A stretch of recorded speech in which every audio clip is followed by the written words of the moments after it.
A 18 de maio, um dia internacional com a fundação que chama ICOM, the International Committee of Museums, rond mundo. Different islands in the Caribbean interacted in numerous ways. People, goods, and ideas were constantly exchanged between neighboring islands. Caribbean history.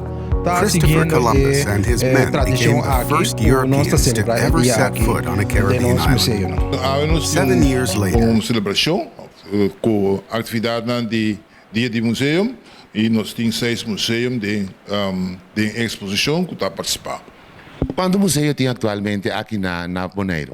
Na Bonaire nós temos 18 museus que está assistindo. Pero tasina ko museu na aí pobisa kunoti manejo standardizado que vou bisa por exemplo tal regra na museu mas cumprir com na Bonaire. Dor de tradição museu não aqui tem e para nós está orgulho, nós está orgulhoso e contente com não tem para motivo de não tem isso é testigo não silencioso guardar de história de Bonaire. Então, comparado com o corso maneira basicamente ou dois, então quer ter mais solamente já está conhecida, mas se vira conhecido para atividade na riba isa, lo qual eu toco museu.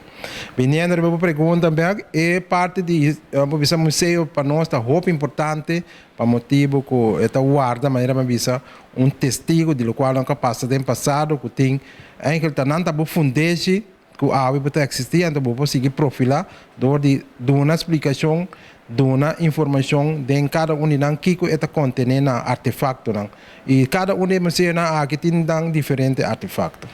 Te com o governo tá cooperando para o museu, né?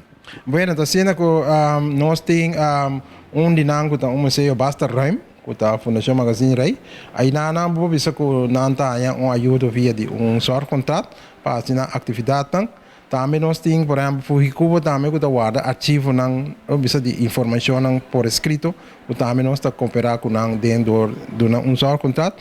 E assim nós mesmos também de escala